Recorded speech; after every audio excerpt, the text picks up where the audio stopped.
কত বড় কঠিন পরীক্ষার সম্মুখীন হয়েছেন এক একজন নবী, চিন্তা করলেই আপনার গা শিউরে উঠবে। হযরতে ইউনূস আলাইহিস সালাতু ওয়াস সালামের কথা আমরা কি না জানি? আমরা সবাই জানি না? তিনি মাছের পেটে তিনি গিয়েছিলেন, মাছের পেটে অবস্থান করেছেন। হযরতে ইউনূস আলাইহিস সালাতু ওয়াস সালামের কেমন কঠিন পরীক্ষা ছিল। গোটা জাতি যখন এক আল্লাহর পরিবর্তে মূর্তি পূজায় লিপ্ত ছিল, হযরতে ইউনূস আলাইহিস সালাতু ওয়াস সালাম তখন তিনি এক আল্লাহর দিকে আহ্বান করলেন। জোরে বলেন, কার দিকে আহ্বান করলেন? এক আল্লাহর দিকে।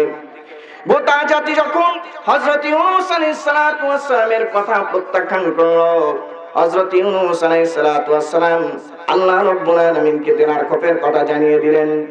আল্লাহ তাআলা দীর্ঘ কয়েক বছর ধরে তোমার এই জাতিকে, তোমার এই বান্দাগুলোকে তোমার দিকে আহ্বান করতেছি, তারা তোমার কথা শুনে না, তোমার ইবাদত করে না, মূর্তি পূজাও তারা ছাড়ে না। আল্লাহ গো, আমি এখন কি করব? আল্লাহ রাব্বুল আলামিন বললেন, ও আমার ইউনূস রে, টেনশনের কারণ নাই, তুমি টেনশন মুক্ত হয়ে যাও। তোমার গোটা জাতিকে আমি আল্লাহ রাব্বুল আলামিন গজব দিয়ে ধ্বংস করে দেব। জোরে বলেন নাউজুবিল্লাহ।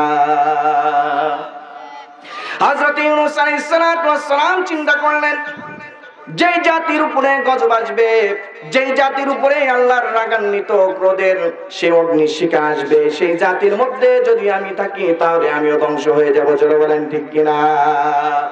হযরত ইউনূস আলাইহিস সালাতু ওয়াস সালাম কি করলেন? জাতিকে ছেড়ে তিনি অন্যত্র যাওয়ার জন্য চিন্তা করলেন। আল্লাহ পাক কোরআনের কারীমের মধ্যে সূরাতুস সাফাতের মধ্যে বর্ণনা করেছেন, আল্লাহ রাব্বুল আলামিন বলেন, ইযা আবাকা ইলাল ফুলকিল মাশহুন। হযরত ইউনূস আলাইহিস সালাতু ওয়াস সালাম কি করলেন? বোঝাই নৌকাতে আরোহণ করে তিনি অন্যত্র যাওয়ার জন্য যখন রওনা হলেন, মাঝ দরিয়ার মধ্যে যখন এসেছেন, চতুর্দিক দিয়ে ঝড় শুরু হয়ে গিয়েছে। সমুদ্রের উত্তাল তরঙ্গমালা একটার উপর একটা আছড়ে পড়ে জাহাজটাকে মুহূর্তের মধ্যেই ধরাশায়ী করে ফেলেছে। এখনই বুঝি জাহাজটা সমুদ্রের মধ্যে ডুবে যাবে, এমন অবস্থা যখন তৈরি হয়েছে। নৌকার নাবিক বলতেছেন, এই জায়গায় এমন অবস্থা তো জীবনে কোনোদিন আমরা পড়ি নাই, এমন বিপদে কোনোদিন আমরা পড়ি নাই, এমন পরিস্থিতির সম্মুখীন কোনোদিনও হই নাই। অবশ্যই আমাদের মাঝে এমন একজন ব্যক্তি আছেন যিনি তার রবের অমান্য নাফরমানি করেছেন। জোরে বলেন নাউজুবিল্লাহ। সবাইকে প্রশ্ন করা হলো, কে তার মনিবের অমান্য করে এখানে চলে আসছে? কে তার মনিবের অনুমতি ছাড়া এখানে আমাদের মাঝে রওনা হয়েছেন? পরখ করে হযরত ইউনূস আলাইহিস সালাতু ওয়াস সালামের মনে পড়ে গেল, সর্বনাশ, আমি যে আমার জাতিকে ছেড়ে এখানে রওনা হয়েছি, আমার রবকে তো আমি বলি নাই। জোরে বলেন নাউজুবিল্লাহ। আমি তোমার রবকে বলি নাই যে আল্লাহ তুমি এই জাতিকে ধ্বংস করবে, আমি এখান থেকে চলে যাই। আমার রবকে তো আমি অনুমতি নেই নাই রবের কাছ থেকে। এটাই বোধহয় আমার অপরাধ হয়ে গেছে। আর এই জন্যই বুঝি এই মাঝ দরিয়ার মধ্যে আল্লাহ রাব্বুল আলামিন আমার কারণে গোটা মানুষকে এই সমুদ্রের মধ্যে ডুবা ডুবা ভাব করতেছেন। জোরে বলেন নাউজুবিল্লাহ। কিন্তু কেউ বিশ্বাস করে না হযরত ইউনূসের কথা। হযরত ইউনূস আলাইহিস সালাতু ওয়াস সালাম বললেন, তাহলে কি করা যায়? আমি তো সেই ব্যক্তি যে তার রবের অনুমতি ছাড়া এখানে অবস্থান করছি। নাবিক বলতেছেন, তাহলে লটারি করা হোক, কার নামটা ওঠে, যার নাম পরপর তিনবার উঠবে তাকেই আমরা নদীর মধ্যে ফেলে দেব। জোরে বলেন নাউজুবিল্লাহ। আল্লাহ রাব্বুল আলামিন বলেন, ফাসাহামা ফাকানা মিনাল মুদহাদিন। জোরে বলেন আল্লাহু আকবার। হযরত ইউনূস আলাইহিস সালাতু ওয়াস সালামের ব্যাপারে যখন গোটা মানুষগুলোর নামগুলো যখন নিয়ে লটারি করা হলো, হযরত ইউনূস আলাইহিস সালাতু ওয়াস সালামের নামটা উঠে আসলো। জোরে বলেন নাউজুবিল্লাহ। একবার নয়, দুইবার নয়, পর তিনবার উঠে আসছে। কয়বার উঠে আসছে? তিনবার যখন উঠে আসছে, মানুষের আর বুঝতে বাকি নাই এই এত বড় আল্লাহওয়ালা ব্যক্তি আর কেউ নাই। ইউনূস কে?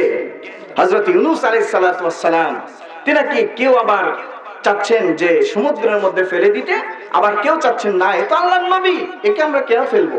দেখি আল্লাহর কাছে আমরা কাকুতি মিনতি করে বিপদ থেকে বাঁচতে পারি কিনা, ঠিক কিনা? কিন্তু কোনোভাবেই বাঁচতে পারে না। হযরত ইউনূস আলাইহিস সালাতু ওয়াস সালাম যখন দুনিয়ার মধ্যে ঝাঁপ দিলেন, আল্লাহ রাব্বুল আলামিন বিহাদ আকার একটা মাছকে আদেশ করলেন, আমার ইউনূসকে গিলে ফেল। জোরে বলেন নাউজুবিল্লাহ। ফালতাকামাহুল হুতু ওয়া হুয়া মুলিম। হযরত ইউনূস আলাইহিস সালাতু ওয়াস সালামকে বিহার একটি মাছ যখন গিলে ফেলল, হযরত ইউনূস আলাইহিস সালাতু ওয়াস সালাম মনে করলেন আমি বুঝি মারা গেছি। কি মনে করছেন? আমি বুঝি মারা গেছি। কিন্তু তিনি পরক্ষণে দেখেন আমার শরীর হাত পা সবই তো নড়ে, তার মানে আমি মরি নাই। হযরত ইউনূস আলাইহিস সালাতু ওয়াস সালাম তিনি চিন্তা করলেন এত বড় বিপদের মধ্যে পড়েছি, এই বিপদ থেকে আল্লাহ রাব্বুল আলামিন ছাড়া কেউ আমারে বাঁচাইতে পারে না। জোরে বলেন সুবহানাল্লাহ। এত বড় বিপদের মধ্যে হযরত ইউনূস কি ধৈর্য হারা হয়েছিলেন? জোরে বলেন। মাছের পেটের মধ্যে চলে গেছেন, বের হওয়ার কোনো পথ নাই, দরজা নাই, জানালা নাই, এমন বিপদের মধ্যে পড়েছেন। সমুদ্রের কেউ জানে না ইউনূস কার কোন মাছের পেটে চলে গেছেন। ইউনূস ডাক দিচ্ছেন, রব্বে কারীমকে ডাকাডাকি শুরু করে দিয়েছেন। আল্লাহ রাব্বুল আলামিন বলেন ওয়াজান্নুনি ইয যাহাবা মুগাদিবান ফাযান্না আন লান নাকদির আলাইহি ফানাদা ফি الظلمات أن لا إله إلا أنت سبحانك إني كنت من الظالمين جل الله أكبر আল্লাহ রাব্বুল আলামিন বলেন হযরত ইউনূস আমি আল্লাহ রাব্বুল আলামিনকে ডাকাডাকি শুরু করে দিলাম।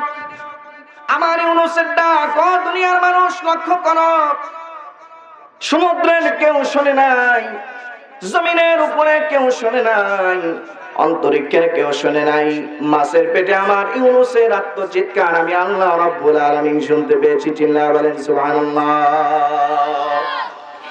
আমার ভাইরা হযরত ইউনূস আলাইহিস সালাতু ওয়াস সালামকে আল্লাহ রাব্বুল আলামিন কিভাবে রক্ষা করলেন? আল্লাহ পাক বলেন আমার ইউনূসের ডাকের জবাব দিলাম, ফাস্তাজাবনা লাহু ওয়া নাজাইনাহু মিনাল গাম। আমি আমার ইউনূসের ডাকে জবাব দিয়ে দিলাম। আমার ইউনূসকে কিভাবে আমি রক্ষা করলাম? ও দুনিয়ার মানুষ লক্ষ্য করো, আমার ইউনূসকে বাঁচাবার জন্য আমি মাছের পেটের মধ্যে বেদনা দিয়ে দিলাম। মাছের অবস্থা হলো এমন, মাছ এইবার আর কমিনা করে উপরে না উঠে আর পারে না। আমার ভাইরা হযরত ইউনূস আলাইহিস সালাতু ওয়াস সালাম গোটা সময় ধরে রব্বে কারীমের কাছে প্রার্থনা করেই যাচ্ছেন। আল্লাহ রাব্বুল আলামিন মাছকে আদেশ করলেন মাছের উপরে উঠে আমার ইউনূসকে বমি করে তীরে ফেলে দেয়। জোরে বলেন সুবহানাল্লাহ। আল্লাহ রাব্বুল আলামিন বলেন আমি ইউনূসকে কি করলাম? ফানাবাযনাহু বিল আরাই ওয়া হুয়া সাকিম। জোরে বলেন আল্লাহু আকবার। মাছ উপরে ভেসে উঠল, তীরবর্তী একটা জায়গায় গিয়ে হযরত ইউনূসকে বমি করে যখন ফেলে দিল, আল্লাহ রাব্বুল আলামিন বলেন ওয়া হুয়া সাকিম, তখন আমার ইউনূস পরিপূর্ণ অসুস্থ হয়ে গিয়েছিল। জোরে বলেন সুবহানাল্লাহ। কেমন অসুস্থ? একদিক থেকে যেমন শারীরিক অসুস্থ, অন্য দিক থেকে শরীর চামড়া এতটা পাতলা হয়ে গেছে, সূর্যের আলো সূর্যের তাপ ধারণ করার মতো ক্ষমতা নাই, সূর্যের কিরণ সহ্য করার মতো তার চামড়ার ক্ষমতা নাই। আল্লাহ পাক বলেন আমার ইউনূসকে আমি কিভাবে বাঁচাইলাম? দুনিয়ার মানুষেরা শোনো। ওয়া আনবাতনা আলাইহি শাজারাতাম মিন ইয়াকতিন।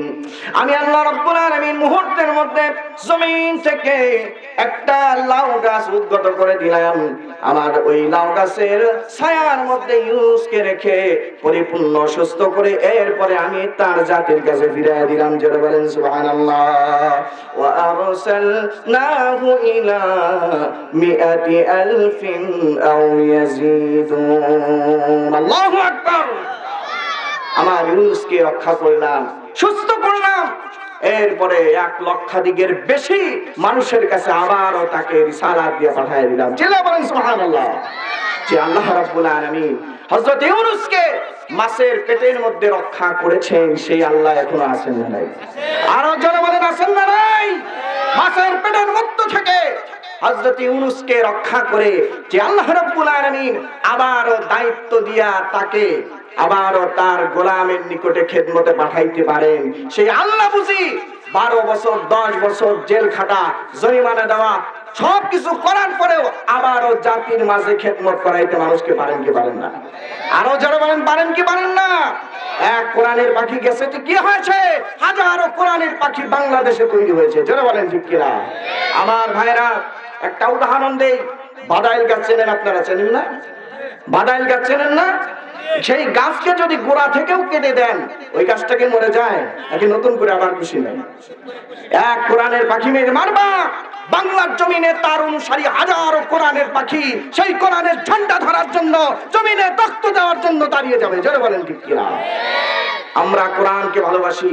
পৃথিবীর কোন স্বৈরাচারের চোখ গড়ানো কিংবা চোখ রাঙানিকে আমরা ভয় করি না। জোরে বলেন ঠিক কিনা? আমার মুসলমান ভাইরা, যত বড় বিপদ আসুক, যত বড় মুসিবত আসুক, আল্লাহর উপরে পূর্ণ আস্থার অবিচল বিশ্বাস যদি থাকে, পৃথিবীর কারো ক্ষমতা নাই ওই আল্লাহওয়ালা ইমানদার ব্যক্তিকে পরানত করতে পারে, পরাজিত করতে পারে। যারা বলেন ঠিক কিনা? বিপদের মধ্যে রক্ষা করার মালিক কে? আল্লাহ রাব্বুল আলামিন বলেন, وَمَن يَتَّقِ اللَّهَ يَجْعَل لَّهُ مَخْرَجًا।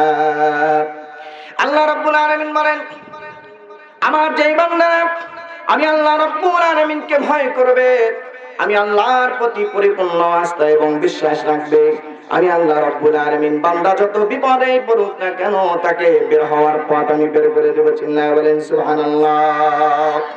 وَمَن يَتَوَكَّلْ عَلَى اللَّهِ فَهُوَ حَسْبُهُ। আল্লাহ বলেন, আমার উপরে যে ভরসা করবে আমি আল্লাহ রাব্বুল আলামিন তার জন্য যথেষ্ট হয়ে যাব। চিল্লায়ে বলেন সুবহানাল্লাহ। আল্লাহ নিজে বলেছেন, আলাইসাল্লাহু বিকাফিন আবদা। আল্লাহ নিজে বলেন, আমি কি আমার বান্দার জন্য যথেষ্ট না? জয় বলেন না, যথেষ্ট কিনা? অবশ্যই আমাদের রব আমাদের জন্য যথেষ্ট। চিল্লায়ে বলেন সুবহানাল্লাহ। বিপদে পড়লে সাহায্য করার মালিক কে? আরো জোরে বলতে হবে, বিপদে পড়লে সাহায্য করার মালিক কে? আল্লাহ।